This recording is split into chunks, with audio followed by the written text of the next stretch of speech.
হঠাৎ বিশ্বনবী দেখলেন আকাশের সূর্যের আলো ক্ষীণ হতে শুরু করেছে, কমতে শুরু করেছে। তিনি খেয়াল করে দেখলেন এর কারণ সাইয়েদনা জিব্রাইল বিশাল ফেরেশতাদের বহন নিয়ে পৃথিবীতে নেমে আসছেন। পড়েন সুবহানাল্লাহ। এসে বললেন, ইয়া রাসূলুল্লাহ, আমি 1,40,000 ফেরেশতা নিয়ে নেমে এসেছি। আপনি কি জানেন না, ঠিক একটু আগে মদিনাতে আপনার এক প্রিয় সাহাবা, তার নাম হচ্ছে মুআবিয়া ইবনে মুআবিয়া আল মুজানি, একটু আগে শেষ নিঃশ্বাস ত্যাগ করেছে।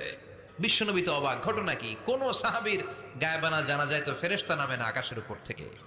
বিশ্বনবী জিজ্ঞেস করলেন, জিব্রাইল, কোন সাহাবীর গায়বানা জানা যায় তোমরা আকাশ থেকে এত ফেরেশতার বহর নিয়ে নামো নাই? কি এমন আমল করেছে আমার মুআবিয়া, কি এমন ভালো গুণ ছিল, ভালো আমল ছিল, যার কারণে আরশের উপরে তার এত সম্মান? আপনার এই প্রিয় সাহাবী হাঁটতে বসতে চলতে ফিরিতে সব সময় পড়তো কুল হুয়াল্লাহু আহাদ আল্লাহুস সামাদ লাম ইয়ালিদ ওয়া লাম ইউলাদ ওয়া লাম ইয়াকুল লাহু কুফুয়ান আহাদ।